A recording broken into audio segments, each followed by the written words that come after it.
Conocimiento y decisiones. El conocimiento es uno de los recursos más escasos. Las generalizaciones simplistas abundan, pero los datos concretos sobre lugares y cosas concretas en un momento determinado, que son los relevantes para las decisiones económicas, son algo completamente diferente y mucho más escaso. De alguna manera, los gobiernos tienen mayor capacidad para recopilar grandes cantidades de conocimiento, pero este tipo de conocimiento suele estar en la forma de generalidades estadísticas o verbales conocidas como pericia, que resulta incapaz de reemplazar al tipo de conocimiento concreto que tiene alguien que se encuentra en medio de una situación económica particular. El hecho de simplemente encontrar la ubicación correcta para un negocio particular, en una comunidad particular, puede establecer la diferencia entre la ganancia y la quiebra, aunque ese tipo de conocimiento no sea interesante desde el punto de vista intelectual.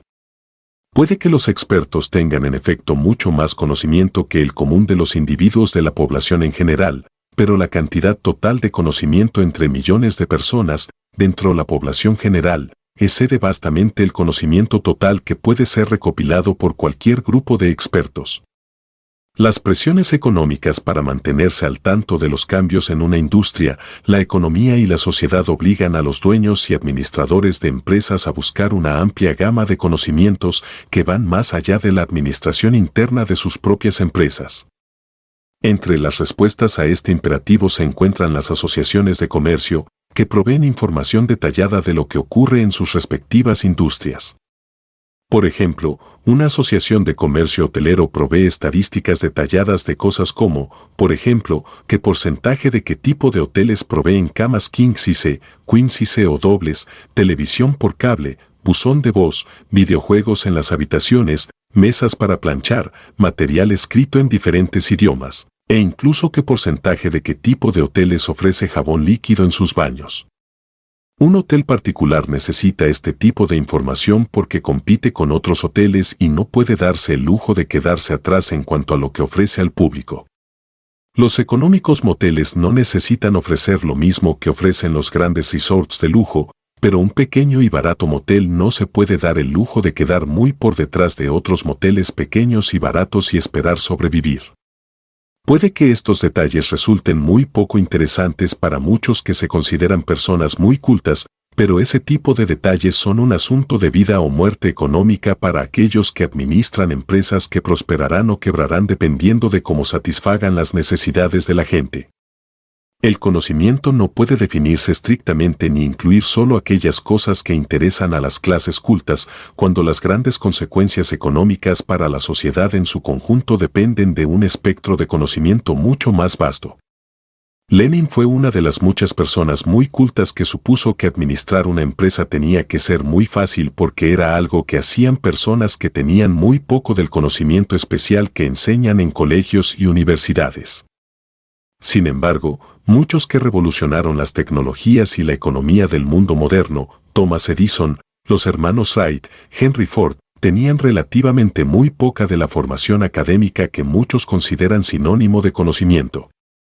Por otro lado, muchos con impresionantes credenciales académicas e intelectuales han fracasado desastrosamente en los negocios. En resumen, no existe una jerarquía simple de conocimiento, en la que aquellos que están arriba pueden hacer cualquiera de las cosas que hacen los que están abajo. Además, gran parte de esta coordinación de fragmentos de conocimiento se realiza a través de interacciones sistémicas en el mercado, y no por expertos determinados que supervisan la economía. En palabras del fallecido editor de The Wall Street Journal, Robert L. Bartley, en general, el mercado es más listo que el más espabilado de sus participantes individuales. Muchas, si no la mayoría, de las decisiones no son estudiadas detenidamente, en parte porque la mayoría de ellas pueden no valer tal inversión de tiempo y dinero, y hay demasiadas decisiones y muy poco tiempo como para realizar un análisis exhaustivo de cada una de ellas. Una de las ventajas de la economía de libre mercado es que reduce la necesidad de que un individuo determinado tenga que pensar en todo, puesto que muchas consideraciones involucradas están ya resumidas en los precios con los que el consumidor se encuentra.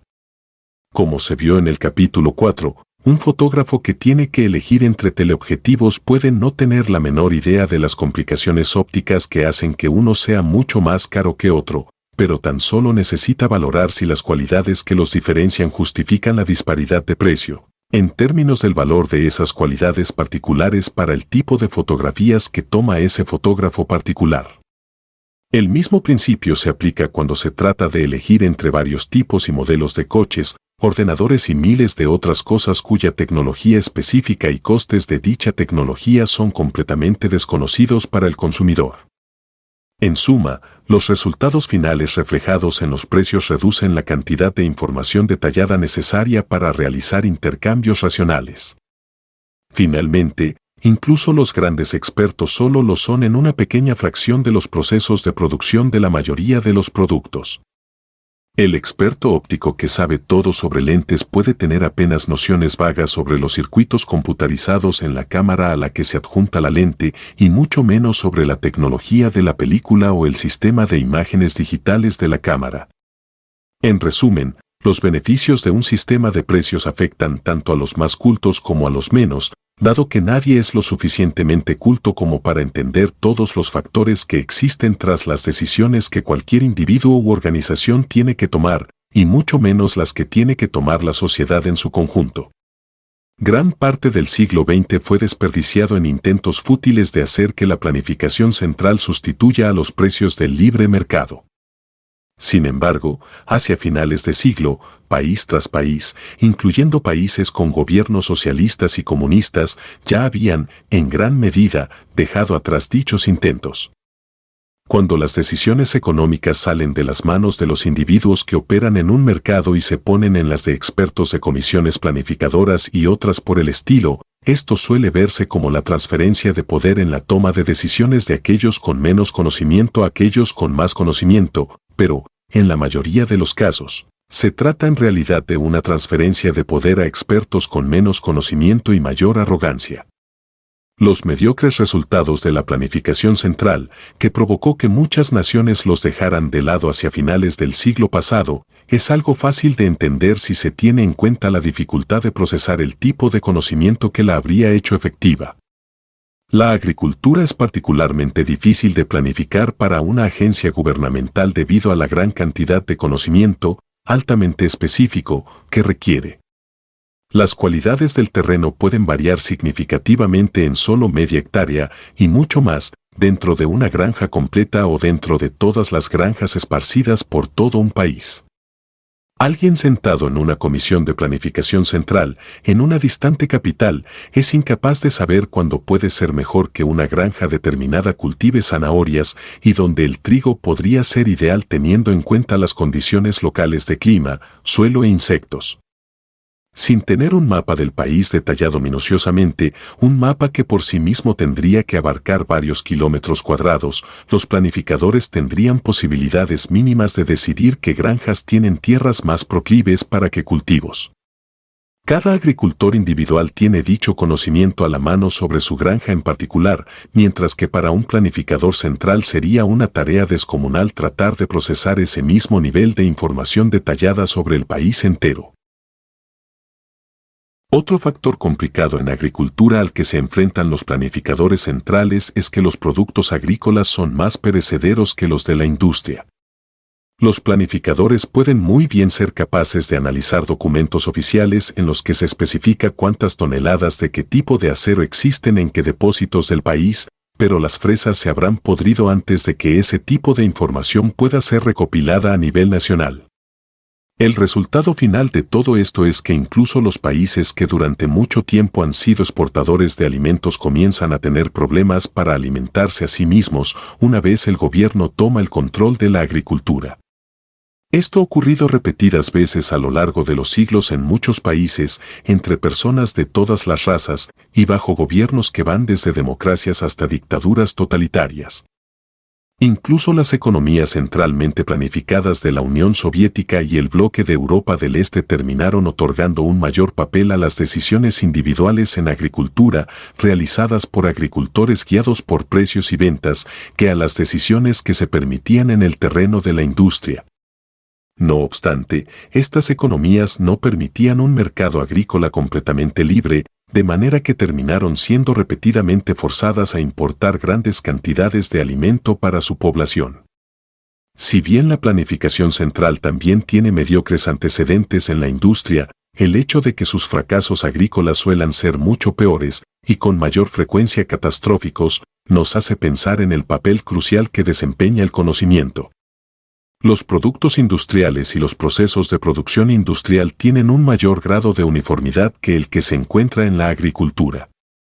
Las órdenes de Moscú en cuanto a cómo fabricar el acero en Vladivostok tenían mayores posibilidades de lograr su cometido que las órdenes de Moscú en cuanto a cómo cultivar zanahorias y fresas en Vladivostok. Hay demasiadas variables de, por ejemplo, suelo, clima, plagas e insectos, que difieren de un lugar a otro, como para que alguien pueda coordinar con éxito las granjas a miles de kilómetros de distancia. Lo que faltaba en la Unión Soviética no era especialización sino conocimiento mundano altamente específico. Había muchos economistas soviéticos que sabían tanto como los economistas occidentales sobre los principios económicos generales, igualmente existían muchos expertos altamente capacitados en varios aspectos de la agricultura. Pero la Unión Soviética carecía de individuos que pudiesen tomar decisiones y que tuvieran a su disposición la misma gama de información altamente específica sobre cada granja particular como la que tendría a su disposición un agricultor propietario de su granja. El poder y el conocimiento estaban separados en su sistema de planificación central, como en todas las economías planificadas centralmente. Los administradores de empresas comerciales e industriales sabían lo que el equipamiento, personal e insumos a su disposición podían y no podían hacer, pero los planificadores centrales en Moscú no.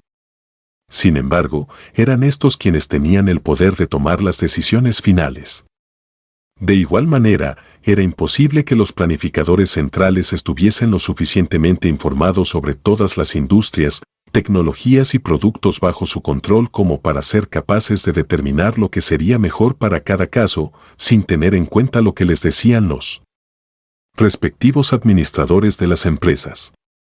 Estos planificadores centrales podían ver con escepticismo las afirmaciones y demandas interesadas de los directores de las empresas, pero el escepticismo no es conocimiento.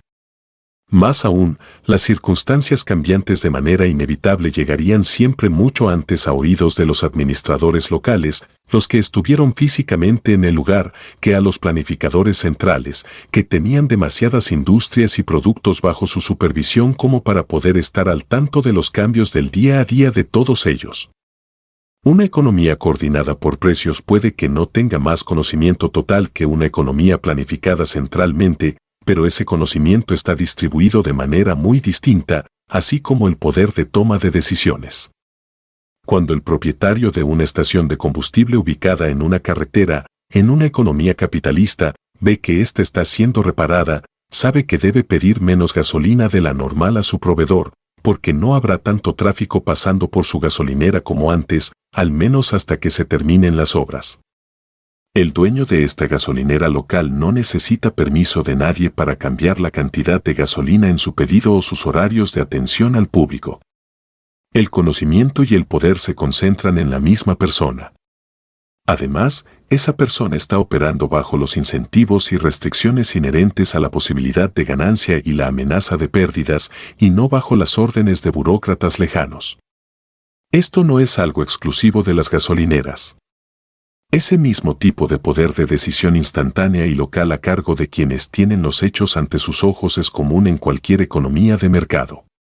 Esa es una de sus ventajas principales sobre una economía centralmente planificada y uno de los factores que hay tras las grandes diferencias de resultados entre estos dos tipos de economías.